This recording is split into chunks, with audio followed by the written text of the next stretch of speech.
सकते सीपीआर में हम लोग करते हैं। आप ग्लव्स पहन सकते हैं, मास्क लगा सकते हैं, कैप लगा सकते हैं। अगर वो रिएक्ट करता है तो ठीक है, अगर वो रिएक्ट नहीं कर रहा है उस व्यक्ति की बैकबोन में प्रॉब्लम हो सकती है, रीढ़ की हड्डी में दिक्कत हो सकती है, तो उसको आपने ज़्यादा हिलाना डुलाना भी नहीं। दूसरी जब इसको मैंने चेक करना हो सकता है इसके मुंह नाक में कुछ फंसा हुआ हो, मुंह के अंदर कुछ फंसा हुआ हो, साथ में पल्स भी चेक करते हैं। तो मैंने बताया था हम लोग तो ब्रेन के जो टिश्यूज़ हैं 3 मिनट के बाद काम करना। करिए सर हमारी कंप्रेशन।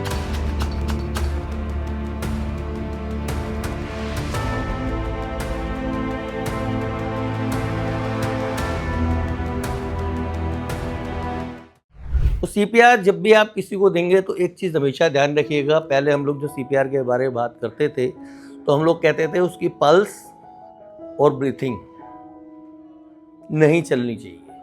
आप लोग सारे पल्स चेक कर लेते हैं, किसी के साथ कोई दिक्कत है मेरे पास आ जाइए, कोई दिक्कत नहीं है। नॉर्मल पल्स हम लोग यहाँ से चेक करते हैं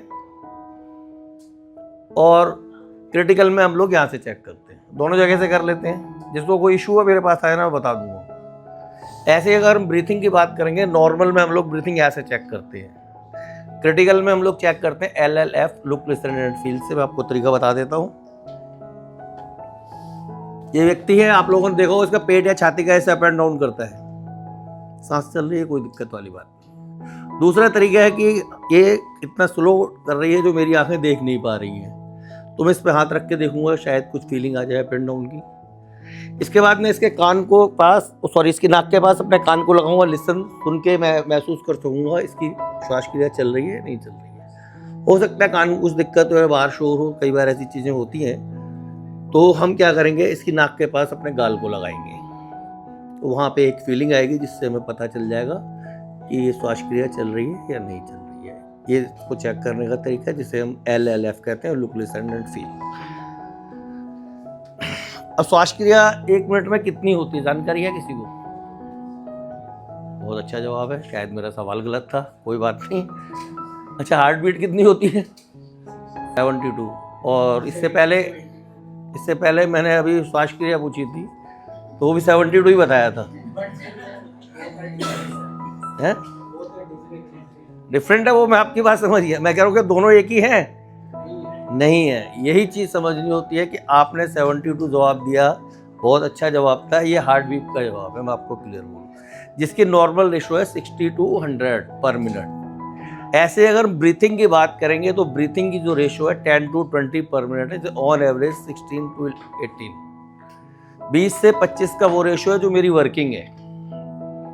तो अगर 10 से 25 के बीच में कोई दिक्कत वाली बात नहीं है। 10 से अगर कम जाती है और 25 से ऊपर जाती है, समझ लीजिए बॉडी में कोई ना कोई दिक्कत है। ऐसे पल्स 100 से अब हो जाती है और 60 से कम जाती है, तो समझ लीजिए बॉडी में कोई ना कोई प्रॉब्लम है। इसके साथ तीसरी चीज़ आती है बॉडी का टेम्परेचर। टेम्परेचर भी कहने को बहुत महत्वपूर्ण है।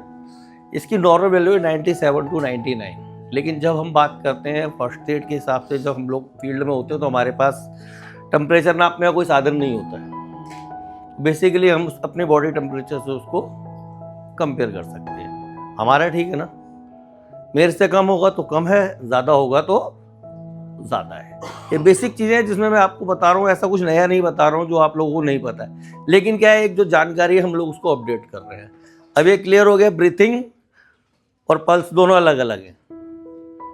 कभी किसी ने ब्रीथिंग गिनी नहीं होगी, गिनी है किसी ने? कोई ज़रूरत नहीं पड़ी। क्यों नहीं पड़ी? ऊपर वाले ने दिया, हमने इस्तेमाल किया, वापस कर दिया। जो होते ना बड़े लोग, दादाजी छोड़ गए इतना गिनने के लिए, अकाउंटेंट लगे, जितना चाहिए निकाला, अपना खर्च किया, गिनने पे कौन टाइम खराब करे? खत्म तो होना ही नहीं है। कभी ब्रीथिंग खत्म होगी? नहीं होगी। तो वो चीज़ है, लेकिन कभी ऐसी कोई बड़ी बात नहीं है। लगभग 25 से 30 साल मेरा ट्रेनिंग पीरियड रहा है। फर्स्ट क्लास में आज तक कोई भी ऐसा स्टूडेंट नहीं मिला है जो यस करे। अभी लास्ट टाइम मिला था मेरे को, एक सज्जन थे, तकरीबन 65 एज थी, बोली थी मैंने काउंट करी है। मतलब इतने पीरियड के बाद एक व्यक्ति मिला था मेरे को। आप खुद सोचिए, क्या अवेयरनेस नहीं है थोड़ी सी। तो इसमें हम लोग, आपको इस चीज़ की जानकारी होगी। अब हम लोग बात करते हैं सीपीआर में हम लोग करते क्या है। सीपीआर में बेसिकली हम लोग क्या करते हैं, उसकी छाती के ऊपर दबाव डालते हैं, जिसे हम चेस्ट कंप्रेशन कहते हैं। इसका पूरा एक सिस्टम है, मैं आपको बताऊंगा, लेकिन उससे पहले भी हमने कुछ चीज़ों का ध्यान रखना होता है। तो आप कुछ वर्ड्स याद कर लीजिए, आपको हमेशा ध्यान रहेंगे। ये आप वर्ड आप यूज कर लेंगे ना, ये आपको पूरी फर्स्ट एड में भी काम आएंगे और सीपीआर में भी काम आएंगे। इसको हम इस तरीके से समझते हैं, कोई भी क्रिटिकल कंडीशंस होती है हम लोग किसको याद करते हैं? डॉक्टर को। ठीक है, क्या डॉक्टर वहां पे होता है? नहीं होता है। वहां पे कौन होते हैं? हमारे आपके जैसे लोग, जिन्हें हम एबीसी कह सकते हैं या XYZ कह सकते हैं। तो XYZ आखिरी के शब्द हैं, हम लोग कुछ सीख रहे हैं तो स्टार्टिंग के शब्द ले लेते हैं ABC। तो आपको अगर ये याद रहेगा तो आपको बहुत कुछ याद रह जाएगा जिंदगी में। D से डेंजरस। डेंजरस का मतलब खतरा है, वो खतरा जो मेरे पेशेंट को है और मेरे को है। जैसे रोड साइड में तो एक्सीडेंट का खतरा होता है, किसी बिल्डिंग में बिल्डिंग गिरने का खतरा होता है, कहीं करंट का हो सकता है, कहीं पानी का हो सकता है। बाहरी कोई भी खतरा, आग लगने का भी हो सकता है, पानी में डूबने का भी हो सकता है। तो इस तरीके का अगर कोई भी खतरा है तो आपने उसको दूर करने की कोशिश करनी है। दूसरे, अगर आप वो खतरा दूर नहीं कर सकते तो रोगी को उस खतरे से दूर कर लो। क्लियर है? इसका एक पार्ट क्लियर हो गया, जिसे हम लोग बोलते हैं सीन सेफ्टी। हमारा सीन सेफ है। सेकंड आता है पर्सनल प्रोटेक्शन। अब क्या है, उस रोगी से भी तो मुझे कुछ बीमारियां लग सकती हैं, तो हमें अपनी सुरक्षा भी करनी है। कितनी, जितनी हम मैक्सिमम कर सकते हो, क्योंकि हर समय हम पूरे साधन लेके नहीं चलते हैं। आप ग्लव्स पहन सकते हैं, मास्क लगा सकते हैं, कैप लगा सकते हैं, पीपीई किट है वो पहन लीजिए, उसके चश्मा आता है वो पहन लीजिए। जितने साधन आपको मैक्सिमम मिले अपने प्रोटेक्शन के, आप उन चीज़ों का ध्यान रखेंगे। क्लियर हो गया? डी इसमें हो गया scene safety and personal protection. इसके बाद आता है आर। आर से बनता है रिस्पॉन्स। हम उस व्यक्ति का रिस्पॉन्स चेक करेंगे। रिस्पॉन्स चेक करने के छोटे छोटे तरीके मैं आपको बिल्कुल एक एक चीज़ बताऊंगा। व्यक्ति दूर है, आप उसका नाम जानते हैं, आवाज़ लगा दीजिए, रिएक्ट करेगा, अच्छी बात है। रिएक्ट नहीं कर रहा, दूसरा, आप उसके पास जाइए, एक बार और देख लीजिए आसपास भी कोई खतरा हो सकता है, तार पड़ी हो सकती है, मोबाइल पड़ा हो सकता है, कांच पड़ा था, आप उन खतरों को हटा दीजिए। उसके बाद क्या करेंगे आप?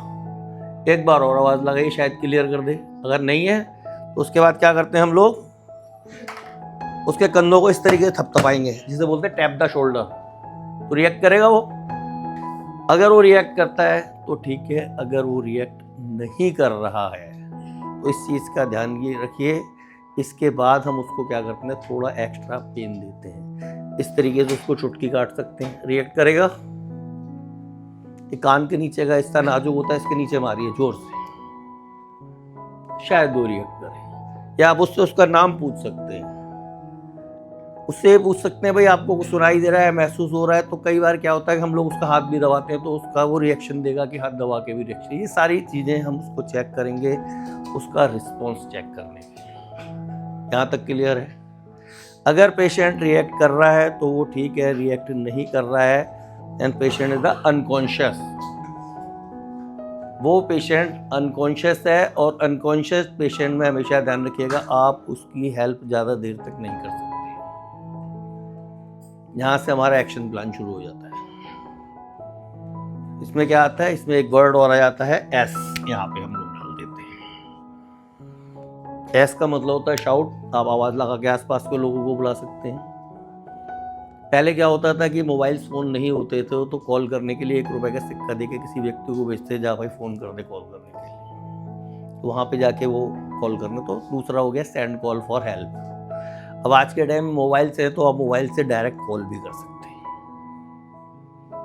क्योंकि पेशेंट अनकॉन्शियस है, आप उसकी हेल्प ज़्यादा देर तक नहीं कर सकते हैं, तो आपने हेल्प के लिए तुरंत कॉल करना है।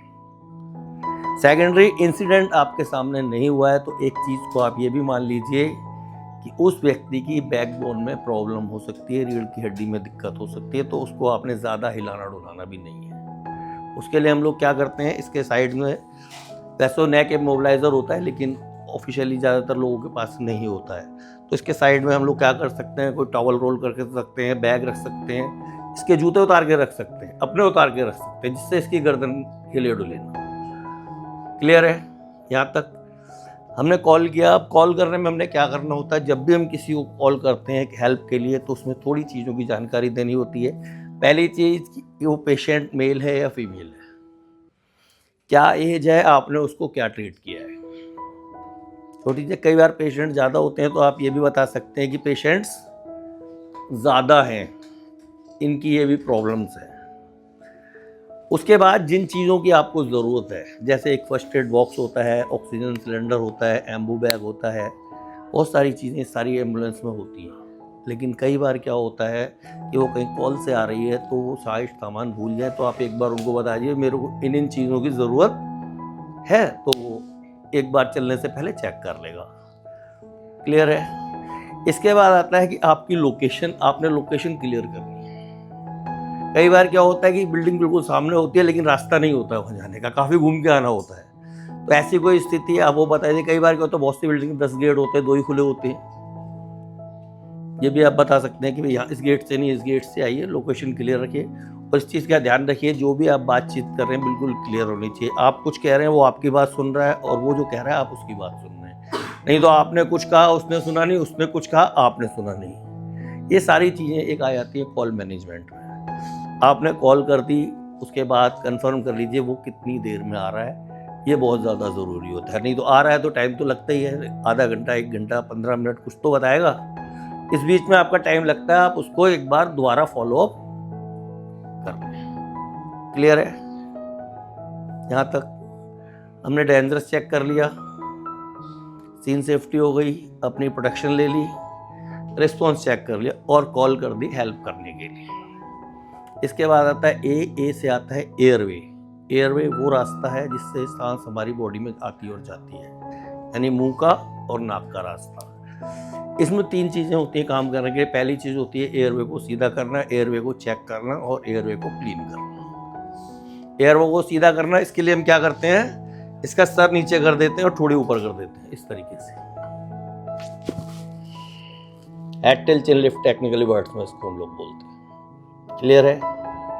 इससे क्या एयरवे सीधा हो गया हमारा। दूसरी जब इसको मैंने चेक करना है, हो सकता है इसके मुंह नाक में कुछ फंसा हुआ हो, मुंह के अंदर कुछ फंसा हुआ हो, तो इसमें हमने क्या करना है, अपनी सेफ्टी का ध्यान रखते हुए ग्लव्स ले लें, पॉलीथीन ले लें, रुमाल ले लें, जो भी है इसके मुंह के हिस्से को अंदर से हम साफ कर देंगे। इसमें बहुत सारी चीज़ें हो सकती हैं, गुटखा, खैनी, तंबाकू, च्युइंगम, नकली दांत, कई बार जीभ पलट जाती है, कई बार इसको उल्टी भी आ सकती है, ये सारी चीज़ें हो सकती हैं। तो हमने इसका एयरवे क्लीन करना है, एयरवे सीधा करना है और एयरवे चेक करना है कि हमारा एयरवे साफ है। क्लियर है। इसके बाद आता है बी से आती ब्रीथिंग, जो मैंने बताई थी अभी आपको चेक करने का तरीका, वो हम LLF से चेक करेंगे। दोबारा बता देता हूँ, इस तरीके से इसके पेट पे हाथ रखेंगे, यहाँ कान लगाएंगे और गाल लगाएंगे और हम लोग चेक कर लेंगे कि उसकी ब्रीथिंग चल रही है या नहीं चल रही है। इसके बाद हम साथ में पल्स भी चेक करते हैं, जो मैंने बताया था हम लोग यहाँ से करते हैं। अब इसमें हम थोड़ा टाइम और भी बचा सकते हैं। जैसे मैंने ये सारा चेक करना है, अब मैंने क्या करना है, यहाँ पे कॉल रख दी, मैं इससे बात कर रहा हूँ एम्बुलेंस के लिए और साथ में ये यहाँ पे पल्स रख के ऐसे चेक भी कर रहा हूँ, ब्रीथिंग भी। ये सारा काम एक साथ भी हो सकता है। ये हमारा टाइम बचाने के लिए होता है। अब प्रश्न ये आता है कि हम लोग टाइम क्यों बचा रहे हैं, क्योंकि हमारी बॉडी में टिश्यूज होते हैं जो आप लोग जानते हैं इमरजेंसी के लिए ऑक्सीजन को स्टोर करके रखते हैं। हर एक हिस्से में इनका अलग अलग टाइम है, लेकिन अगर हम ब्रेन की बात करेंगे तो ब्रेन के जो टिश्यूज हैं 3 मिनट के बाद काम करना बंद कर देते हैं। तो जो सिस्टम करना है हमने 3 मिनट के अंदर अंदर ही करना है। ऐसा नहीं है अगर 3 मिनट के बाद हम करेंगे तो उसे फ़ायदा नहीं मिलेगा, उसे फ़ायदा मिलेगा, लेकिन क्या है उसके रिकवरी के चांस पर मिनट 10% कम होते चले जाएंगे। दूसरी चीज़, हमें ये पता भी नहीं इंसिडेंट कितनी पहले हो, तो आप उसको ये हैंडल नहीं करें कि इसका टाइम हो गया तो हम इसे छोड़ दें। हमने अपनी कोशिश जारी रखनी है। क्लियर है। सी से बनता है चेस्ट कंप्रेशन, जो हम छाती पे दबाव डालते हैं। छाती में हम लोग कहाँ डालते हैं, हार्ट के ऊपर दबाव डालते हैं। हार्ट की स्थिति कोई लेफ्ट कहता है, कोई राइट कहता है, ऐसे कहते हैं ना, लेकिन हार्ट की जो स्थिति होती है सेंटर ऑफ द चेस्ट। तो ज़्यादा बड़ा नहीं होता, जितनी बड़ी जिसकी मुट्ठी उतना बड़ा हाथ, ऐसे पकड़िए, बीच में रख दीजिए, वो आपका हार्ट हो गया। टेक्निकल वर्ड्स में अगर हम लोग आएंगे तो ये हमारी स्टर्नम है, ये हमारी निप्पल लाइन है, इसकी क्रॉसिंग पे क्या है, हमारा हार्ट है। अब कई बार क्या होता है, आदमी टेढ़ा है, मेढ़ा है, कहीं कैसा पड़ा है, हर एक बार सीधा तो नहीं होता ना। तो हमारे स्टूडेंट्स भी ऐसे सीधे नहीं होते कई बार, कहते सर हमें तो पता नहीं थी कैसे। तो हम लोग उनको दूसरा रास्ता बता देते हैं कि ये आपके समझने के लिए। राइट आंसर क्या है? निप्पल लाइन और स्टर्नम की क्रॉसिंग पे। फिर हम कहते हैं यहाँ पे एक गड्ढा होता है वो कहते हैं हाँ जी होता है।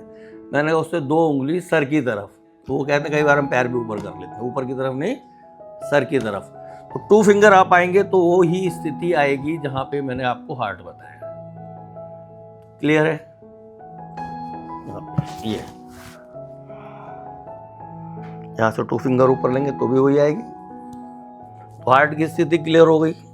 सीपीआर देने के लिए हमने करना क्या होता है? सबसे पहले हमने उसको चेक करना है, जेंडस रिमूव करना है, रिस्पॉन्स चेक करना है, कॉल कर देनी है, एयरवे चेक करना है, ब्रीथिंग चेक करना है। आप पल्स भी चेक कर सकते हैं। पहले क्या होता था, हम लोग बात करते थे दोनों चीज़ों की। अब टेक्निकली के 2020 के बाद जब इंटरनेशनल गाइडलाइंस चेंज हुई हैं तो उन्होंने कहा है, डॉक्टर्स ने, मैंने नहीं कहा है, कि आपको नेट पे भी जानकारी मिल जाएगी। उसमें यह है कि पल्स तो कई बार डॉक्टर्स को भी नहीं मिलती है, तो एक साधारण व्यक्ति को कहाँ से मिलेगी? आपको मिल सकती है, चेक कर लीजिए। नहीं तो हम बात करते हैं सिर्फ ब्रीथिंग पे कि कोई सांस तो मिल ही जाएगी। सांस चेक कर लीजिए। आप पूरी काउंटिंग नहीं चेक कर सकते, कम से कम आप इतना तो चेक कर सकते हैं कि चल रही है या नहीं चल रही है। इतना कर लेंगे। इसके लिए आपको कितना टाइम चाहिए सांस चेक करने के लिए? कितने अंदाजा हो जाएगा? अच्छी बात है, 10-15 सेकेंड। इसका जो इंटरनेशनल टाइमिंग है वो 5 to 10 सेकेंड है कि 5 सेकेंड में आप श्योर हो जाइए और 5 सेकेंड में बिल्कुल कंफर्म हो जाइए कि चल रही है या नहीं चल रही है। उसके बाद हमने क्या करना है, इस पे छाती पे दबाव डालना है। कितना डालना है? लगभग 2 से 2.5 इंच। ये आएगा 5 to 6 सेंटीमीटर। ये वो दबाव है जब आप लोग फिजिकल कराते हैं, छाती हवा भर के और बगैर हवा के, वही गैप है। तो इतना ही आपने दबाव डालना है, ठीक है। इसकी जो स्पीड रहेगी 100 से 120 पर मिनट। लेकिन हमारे साथी क्या है, जिनका कोई काम नहीं पड़ता, वो 100 तक गिनती भी नहीं गिनते हैं। मैं भी उनमें से, मेरा कोई काम नहीं पड़ता काउंटिंग का, तो मैंने भी नहीं गिनी है भाई। जिसका रोज का काम है गिन के निकालना है वो तो गिनेगा, नॉर्मल बात भी नहीं गिनता है। तो कहते हैं यार 100 तक गिनती नहीं, कौन गिनेगा? समस्या एक नई खड़ी हो जाती है। तो इसका भी हमने इलाज निकाला है। 1 मिनट में 60 सेकंड होते हैं, लगभग सभी जानते हैं। हम स्पीड मांग रहे हैं कितनी? 120 की। 1 सेकंड में 2 बार, इतना तो काउंट कर लेंगे। वो हमने स्पीड बनानी है और इसके हमने कितने देने हैं? 30 कंप्रेशन देने हैं, ठीक है। ये इस तरीके से हम लोग लेंगे।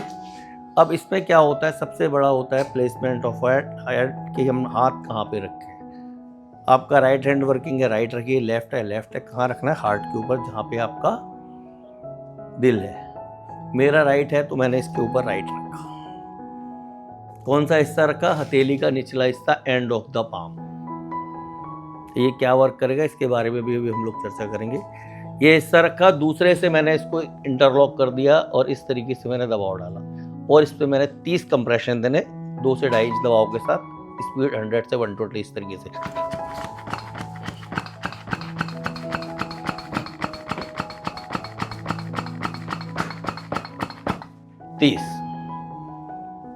30 कंप्रेशन दिए। साथ में हम क्या करते हैं, 2 बार माउथ टू माउथ या mouth to nose artificial ventilation देते हैं, जिससे हम बोलते हैं मुंह से मुंह के द्वारा या मुंह से नाक के द्वारा सांस देना। लेकिन इंटरनेशनल गाइडलाइंस कोरोना के बाद हम लोगों ने माउथ टू नोज ब्रीथिंग देनी बंद कर दी है। तो उसके लिए एम्बू बैग एक यंत्र होता है, देखा होगा आपने। हम एम्बू बैग से ब्रीथ दे सकते हैं, लेकिन दोनों ब्रीथ के बीच में लगभग 5 सेकंड का गैप होना चाहिए। क्लियर है? एम्बू बैग नहीं है, आप ऑक्सीजन सिलेंडर लगा सकते हैं। ये हमारी हो गई 2 ब्रीथ। ये हमारा है बेसिक सीपीआर का एक साइकिल हो जाता है। क्लियर है? हाँ, मैं बात कर रहा था कि हम हथेली के एंड ऑफ द पाम से ही क्यों? बाकी काम तो हम लोग सारा फिंगर्स से करते हैं। आता है ना प्रश्न? तो एक बार अपना हाथ इस तरीके से सीधा करिए, देखिए जोर कहाँ पे आ रहा है, वही पे आ रहा है। और अगर मैं इसके ऊपर एक और रख दूंगा तो प्रेशर अच्छा आएगा ना, इसीलिए प्रयोग में लाते हैं। क्लियर है? तो इस तरीके से हम लोग CPR करते हैं। 30 कंप्रेशन, 2 ब्रेथ। इसके कितने लेने हमने? 5 साइकिल मिनिमम 5 साइकिल लेंगे। अगर व्यक्ति रिकवर कर जाता है तो ठीक है, अगर नहीं करता है तो हम इसको कनेक्टिविटी में बनाए रखेंगे। इसमें आप दूसरे व्यक्ति की भी हेल्प लग सकते हैं, तीसरे की भी ले सकते हैं, क्योंकि आप 1 या 2 साइकिल के बाद थक जाएंगे। क्लियर है? अब आप लोगों को कोई प्रैक्टिस करना चाहे और CPR देने के लिए सबसे जो बेहतरीन जगह है वो है जमीन, बशर्ते वहां पे कीचड़ ना हो, रोड़े ना पड़े हो या फिसलने वाली ना हो। क्लियर है? अब कोई आके प्रैक्टिस करना चाहेगा तो आ जाइए, जमीन पे करना चाहे यहाँ कर लो, यहाँ करना यहाँ करो, जैसे आपकी इच्छा। आएगा कोई? एनीवन? कोई भी आ जाओ, इधर ही ले लो, आप अपने पास ही ले लो। नहीं क्या दिक्कत है? आराम से। देखिए बैठने का तरीका मैं आपको बता दूं, नीस पे बैठेंगे जब भी CPR देंगे, इस तरीके से। ठीक है? मिला लो दोनों, बस मिलाइए, नीस मिलाइए दोनों। हाँ ठीक है, बैठे, हाथ रखिए। कौन सा वर्किंग हैंड है आपका? थोड़ा सा ये ऊपर करिए, ये रखिए, दूसरे ग्रिप करिए। ठीक है? एल्बो सीधी, सर आगे की तरफ, हाथ से आगे सर जाएगा, ये 90 डिग्री एंगल रहेगा, बिल्कुल सीधी करिए सर। बड़ी कंप्रेशन, चलिए चलिए चलिए, बढ़ाइए स्पीड।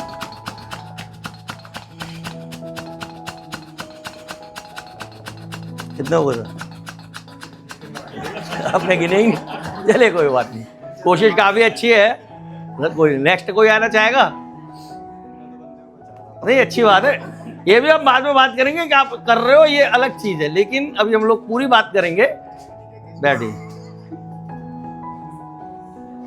ये इस वर्किंग हैंड कौन सा है? यहाँ रखिए। ठीक है? एल्बो सीधी, हाँ बिल्कुल बिल्कुल बिल्कुल, थोड़ा सा आगे, हाँ बिल्कुल। चलिए स्टार्ट। बात, एक मिनट, आपका हाथ हिल गया, एक मिनट, हाथ हिल गया, हाथ हटाओ।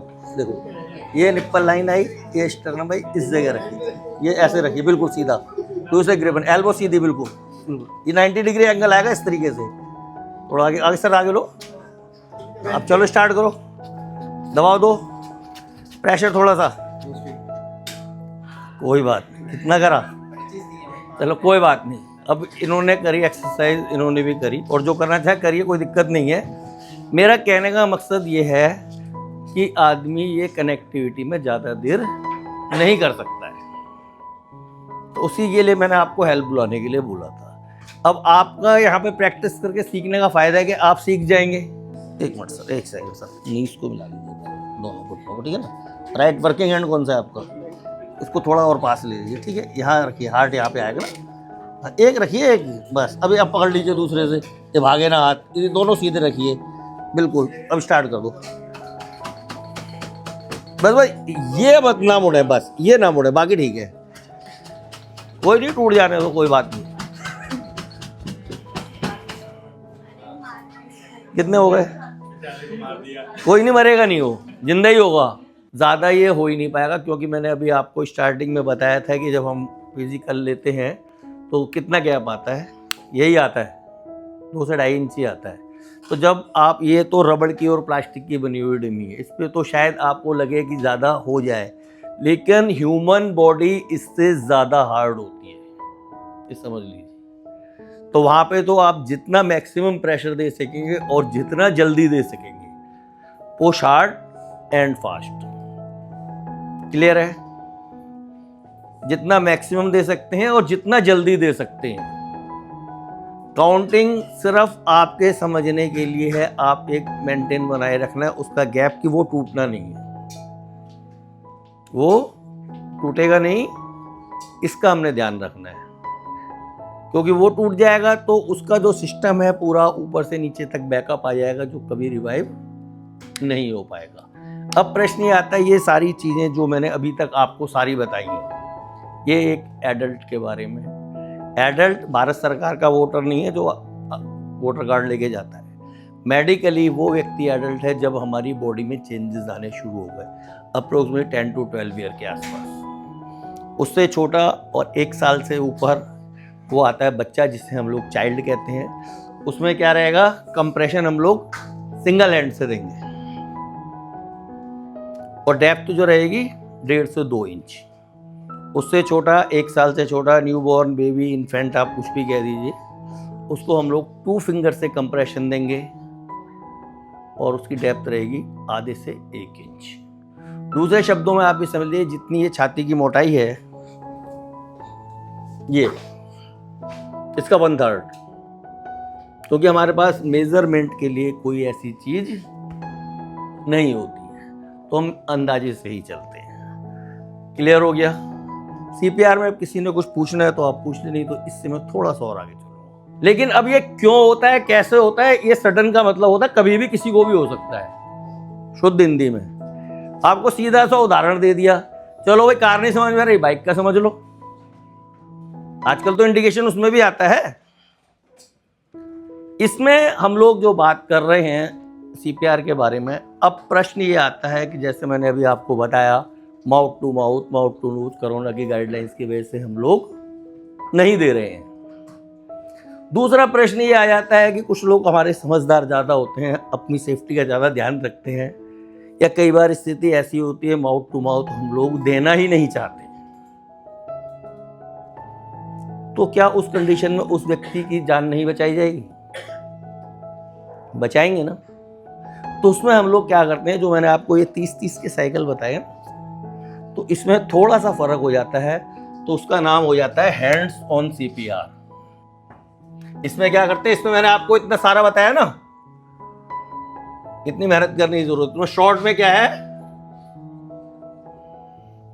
डीआरसी, डेंजरस रिमूव किया, रिस्पॉन्स चेक किया, no response, then chest compression चालू। कितने? 100 पर मिनट। इसके भी 5 साइकिल देने, जिसमें हम माउथ टू माउथ ब्रीथ नहीं दे रहे हैं या देना नहीं चाह रहे। इसके भी 5 साइकिल करेंगे। अभी आपने 30 के साइकिल किए हैं, इसमें आपको पता लगा होगा कि कितनी एक्सरसाइज हुई। तो 100 के जब करेंगे तो आपको इसका रिजल्ट और बढ़िया मिलेगा, जिसमें आप दे नहीं चाहते या दे नहीं सकते। ये आपका पूरा जो सीपीआर का एक टॉपिक था, ये आपका क्लियर है। इसमें किसी का कोई डाउट है तो आप पूछ सकते हैं। बाकी रही कारण वाली बात, जैसे सर कह रहे हैं, कारण सडन कार्डिक अरेस्ट के कोई नहीं होते, कभी भी किसी को हो सकता है। लेकिन कुछ चीज़ें ऐसी होती हैं जिनमें इनका देना मैंडेटरी हो ही जाता है। उसमें ज़रूरी नहीं है कि वो व्यक्ति उस स्थिति में पहुंचा है या नहीं पहुंचा है। पहली चीज़, कई बार हम लोग दवाइयाँ ले लेते हैं जिसमें ओवरडोज हो जाती है, उसमें कोई ज़्यादा नहीं है, कुछ भी हो सकता है, तो हम लोग उसमें सीपीआर देते हैं। दूसरी चीज़ होती है, किसी को बिजली का झटका लग जाता है, कई बार करंट लग जाता है, तो उसमें भी सीपीआर देने की ज़रूरत पड़ सकती है, ज़रूरी नहीं कि हर एक को पड़े। तीसरी चीज़, कोई पानी में डूब गया।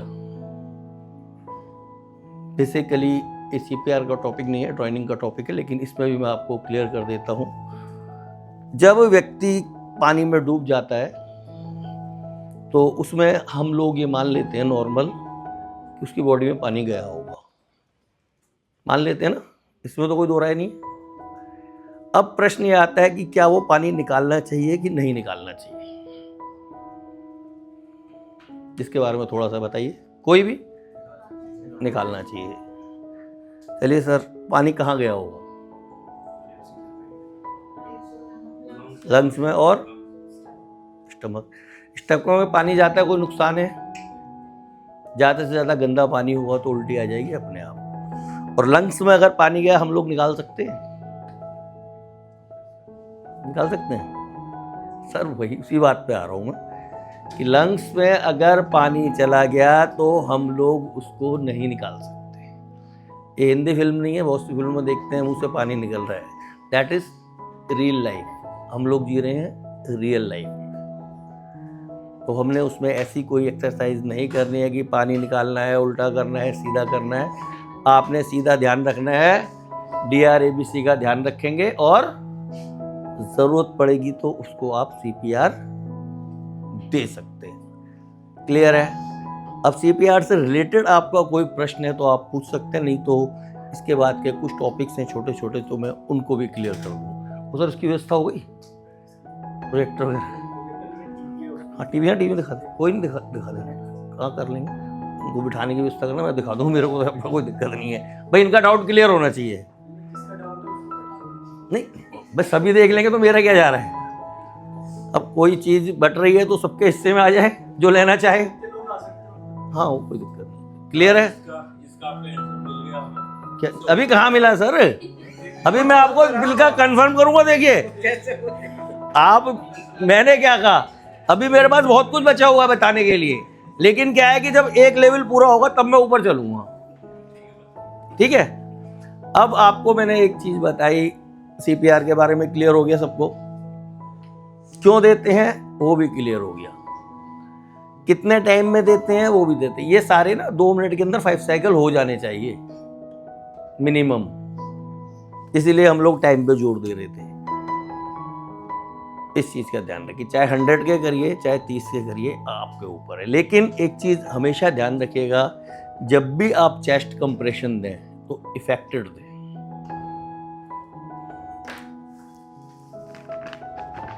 एक ये भी चेस्ट कंप्रेशन है, बिल्कुल बेकार जाएगा। एक ये भी है, ये भी बेकार जाएगा। फुल रिकॉल के साथ आपको कंप्रेशन देना है, that is affected chest compression. ऐसे ही जब माउथ टू माउथ ब्रीथ चालू हो जाएगी तो हम लोग जो इसको ब्रीथ देंगे तो इसकी चेस्ट रेज करेगी, उठेगी। अगर इसकी छाती नहीं उठ रही है तो आपकी ब्रीथ भी इफेक्टेड नहीं है। मतलब काम करना है, इफेक्टेड करना है, इस चीज़ का ध्यान रखिए। दूसरी चीज़, आप अकेले हैं या सामने वाले से करा रहे हैं, दोनों लोग आमने सामने बैठ जाइए। एक इस साइड बैठेगा, एक इस साइड, एक छोड़ेगा और दूसरा पकड़ लेगा। इसमें भी गैप नहीं आना चाहिए, तो इसके बीच में वेरिएशन या गैप आ गया तो वो व्यक्ति जहाँ से शुरू हुआ था बिल्कुल उस लेवल से भी नीचे चला जाएगा। आप लोगों ने वो देखी होगी मर्करी पेपर लिपि वाली मशीन, उसकी चाबी छोड़ दो तो एकदम नीचे आ जाता है। सेम सिस्टम हमारी बॉडी में भी होता है, वही हमारे फ्लोस के साथ भी होता है। मैं भी आप लोगों को वीडियोस में भी दिखा दूंगा। तो इस चीज़ का आपने हमेशा ध्यान रखना है। दूसरी चीज़, कई बार प्रश्न आता है कि इसकी पसलियाँ टूट जाएंगी, रिब्स बोन फ्रैक्चर हो जाएंगी। तो ध्यान रखिएगा, रिब्स बोन अगर फ्रैक्चर हो रही है तो उससे हमें कोई खास फर्क नहीं पड़ता, रिब्स बोन रिपेयर हो जाएंगी। और हमारे यहाँ तो तोड़ते रहते शुक्रवार शनिवार एक आधे की, तो उनको कोई दिक्कत हुई है आज तक? तो उसको भी नहीं होगी। दूसरी चीज, जिस व्यक्ति की आप जान बचा रहे हैं उसकी ब्रीथिंग नहीं चल रही है, पल्स नहीं चल रही है, ये वो क्लिनिकल डेथ है। लेकिन एज ए फर्स्ट एडर हम उसकी डेथ डिक्लेयर नहीं कर सकते, पहली चीज। दूसरी चीज, हम कोई दवा भी नहीं देंगे। अब ये प्रश्न आ जाता है कई बार कि सॉल्वेंट्रेट नाम के एक टैबलेट होती है, जवान के नीचे रख लो, हमने अपनी तरफ से नहीं देनी, क्योंकि आपको उसकी मेडिकल हिस्ट्री नहीं पता, हो सकता है वो नुकसान कर जाए। जब भी लास्ट मंथ की बात है, हाँ 1 महीना हो गया, दिल्ली एयरपोर्ट पे एक सज्जन थे, उनको फाड़ गया। वीडियो आ गई होगी लगभग आप सभी के पास, देखी होगी आप लोगों ने, और कल की भी आ गई होगी। उसमें क्या हुआ, वो सज्जन गिर गए। अब हुआ क्या कि एक डॉक्टर थी, वो उसने तो डॉक्टर ही बताया था, और उन्होंने उसको CPR दे दी। कैसे दी, गलत सलत, इससे कोई फर्क नहीं पड़ता, व्यक्ति रिकवर कर गया। और उसके साथ उसने उसको सॉल्वेंट्रेट दे दी। तो उस टाइम नहीं देनी थी जब तक प्रॉपर उसकी चेकिंग नहीं होती। एक सिस्टम होता है। अब बहुत से लोग क्या कहते हैं, जी हार्ट अटैक आ गया, हार्ट अटैक में CPR देते हैं। हार्ट अटैक में कभी भी CPR नहीं दी जाती है। हार्ट अटैक और कार्डिक अरेस्ट दोनों अलग अलग चीज़ें हैं। हार्ट अटैक में हम लोग क्या करते हैं, उस व्यक्ति को दीवार के साथ बिठा देते हैं, लेग्स को छाती के साथ लगा देंगे और थाइस के और लेग्स के बीच में तकिया, टॉवल, कोई चीज़ रोल करके लगा देंगे। ध्यान रखिएगा, हार्ट अटैक के पेशेंट को ना तो लिटा के ले जाएंगे ना चला के लेके जाएंगे। हार्ट अटैक में पेशेंट कॉन्शियस होता है, इस चीज़ का भी ध्यान रखिए। तो उसको ना तो लिटा के लेके जाएंगे ना चला के लेके जाएंगे। क्लियर है? उसको उसी कंडीशन में, जैसे यू टाइप कंडीशन बोलते हैं, हाफ सिटिंग मोड बोलते हैं, कोई डब्ल्यू कंडीशन बोलता है, आप उसी में बिठा के लेके जाएंगे। क्लियर है? और किसी का कोई डाउट? हाँ जी बिल्कुल, कोई बात नहीं सर, अस्थमा वाले का पंप होता है ना, कोई बात नहीं सर, उसको बराबर में कोई भी झोला छाप डॉक्टर हो, उसके बाद एनेस्थीलिन होगी, ले जाइए। तो वही तो चीज़ कह रहा हूँ कि बात तो मैं सीपीआर की कर रहा हूँ, अस्थमा की कर ही नहीं रहा हूँ।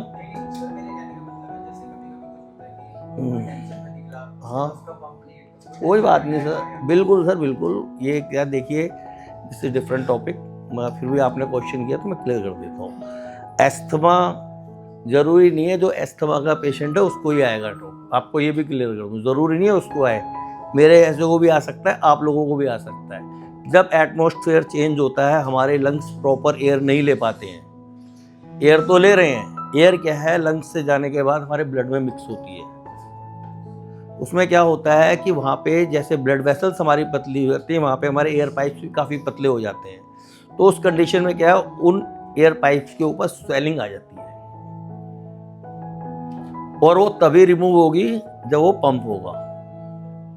पंप 2 कलर के होते हैं, एक ऑरेंज होता है, ब्लू होता है, जो भी आपको मिल जाए आप उस टाइम यूज़ कर सकते हैं। और जो लोग एस्थमिक है वो उनके पास होता है, लेकिन जो लोग एस्थमिक नहीं है उनको भी अगर गलती से अटैक आता है तो एनेस्थीलिन नाम की एक दवा होती है जो नॉर्मली नेबुलाइजर और ऑक्सीजन सिलेंडर के थ्रू दे सकते हैं। वो लगभग छोटे मोटे सब डॉक्टर्स के पास होती है। तो ऐसा कोई पेशेंट है उसको वहाँ ले जाइए। लेकिन कई बार क्या होता है, जैसे हमारा हार्ट अटैक का पेशेंट है, कार्डियक अरेस्ट का पेशेंट है, इवन कई बार मेजर बर्न के भी पेशेंट होते हैं। तो ऐसे पेशेंट को, या स्ट्रोक एक प्रॉब्लम आती है, जैसे हार्ट में हार्ट अटैक आता है, ब्रेन में ब्रेन स्ट्रोक होता है, तो उसका भी एक फार्मूला होता है छोटा सा चेक करने के लिए, FAST फास्ट। आप उसका फेस देखेंगे तो एक साइड को झुक जाएगा, ए से आर्म, आप उसके बाजू उठाने को कहेंगे वो बाजू नहीं उठा पाएगा, आप उसके बाजू उठाएंगे भी तो उसका बाजू गिर जाएगा। तीसरा आता है S से स्पीच, आप उससे बातचीत करेंगे वो आपसे बातचीत नहीं कर पाएगा। तीसरा आता है T से, इसका ट्रीटमेंट हमारे पास कुछ नहीं है, इसको रखने का भी हमारे पास कोई टाइम नहीं, इसको तुरंत ट्रांसपोर्ट करके भेजना है हॉस्पिटल। कहाँ पे? जहाँ पे CT स्कैन और MRI हो, तो उसका इलाज तभी चालू होगा। नॉर्मल व्यक्ति के पास भेज देंगे कोई इलाज नहीं है। माइनर बर्न है, आप किसी भी हॉस्पिटल में ले जाओ कोई फ़र्क नहीं पड़ता है, लेकिन मेजर बर्न है तो कोई भी आसपास हॉस्पिटल को ट्रीट नहीं करेगा। अपने दिल्ली NCR के रेडियस में लगभग 3-4 हॉस्पिटल ही हैं जहाँ पे मेजर बर्न का ट्रीटमेंट है। पहला सफदरजंग, दूसरा एम्स का जो अभी ट्रॉमा सेंटर बना है, इसमें अभी पिछले साल से ही करे हैं, इससे पहले नहीं थे।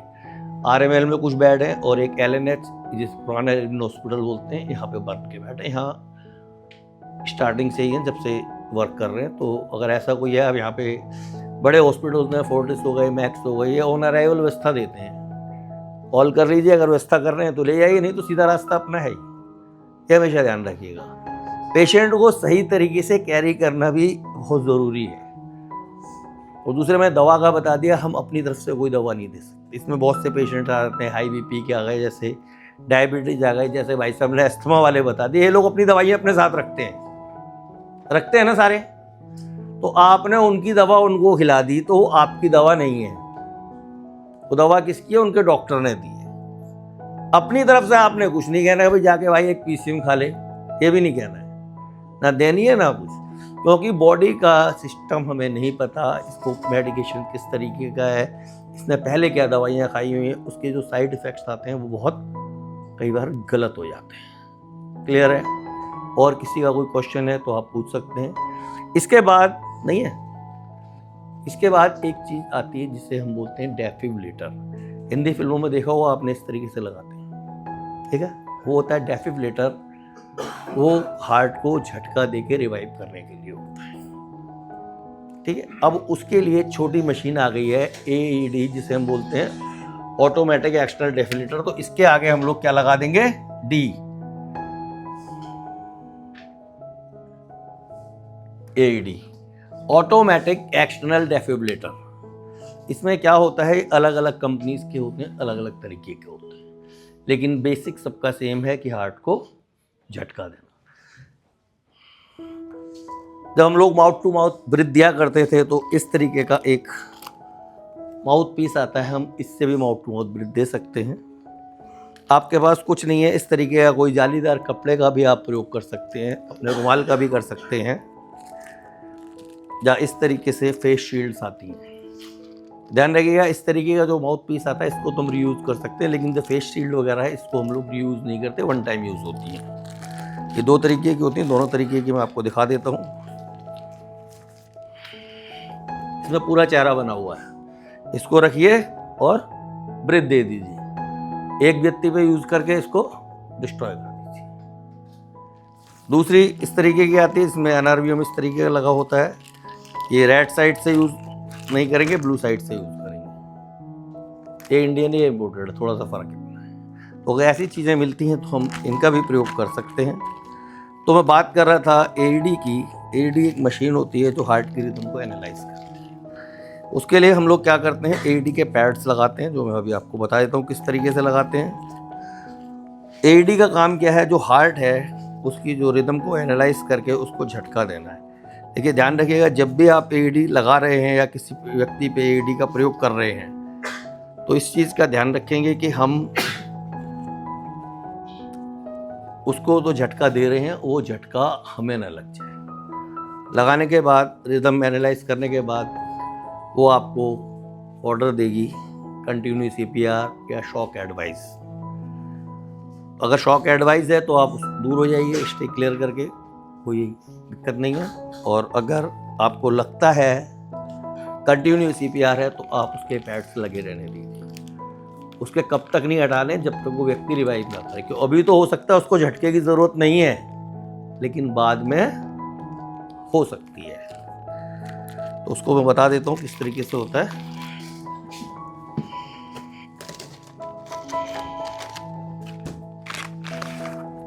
इस तरीके के पैड्स होते हैं, ओरिजिनल पैड्स हैं, ये मशीन में लगे होते हैं। ये मशीन के बैक का हिस्सा, यहाँ से इसको हम ओपन करेंगे इस तरह से, तो आप जो पैड देखेंगे ये इस तरीके से पैड्स निकलेंगे। इस पर निशान बना हो कहाँ लगना है, दिख रहा है सबको। दूसरा यहाँ लगना है, एक यहाँ लगाएंगे, एक यहाँ लगाएंगे, मशीन ऑन कर देंगे। या आपने मशीन पहले ऑन कर दी तो मशीन का ऑर्डर आएगा पैड कनेक्टेड। जब आपने पैड कनेक्ट कर दिए तो मशीन हार्ट की रिदम को एनालाइज करेगी और आपको ऑर्डर देगी कंटिन्यू CPR करना है।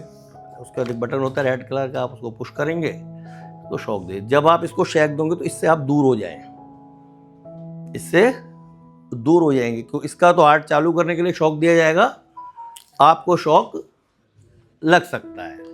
इन चीज़ों का आप थोड़ा सा ध्यान रखेंगे। अब आपका कोई भी प्रश्न है रिलेटेड टू CPR, सर ने व्यवस्था कर दी, वीडियोस तो मैं दिखाई दूंगा, कोई प्रश्न है आप वो पूछ सकते हैं, नहीं तो बाद में भी पूछ सकते हैं। सर के पास मेरा नंबर है, आप दे दीजिएगा। इवन कहीं क्लास में नहीं होऊंगा तो मैं जवाब ज़रूर देता हूँ, और कोई सवाल है तो आप भी पूछ सकते हैं। ये पैड भी वन टाइम यूज़ होते हैं, इस चीज़ का ध्यान रखिए। ये एडल्ट के पैड हैं, जो बच्चे के आएंगे वो इससे छोटे आएंगे थोड़े से, और उसको हम एक साथी के सेंटर में और एक पीठ वाले हिस्से में लगाते हैं। जो इसमें दो कैटेगरीज आती हैं, चाइल्ड और एडल्ट। चाइल्ड में क्या है, चाइल्ड में इसमें हम किसको मानते हैं, वो बच्चा जिसका वजन 25 किलो से कम है, 8 साल से कम है। AED के हिसाब से दो कैटेगरीज हैं, 8 साल का है या वेट 25 किलो से कम है। 25 से ज़्यादा है और 8 साल से ऊपर है तो हम एडल्ट यूज़ करते हैं।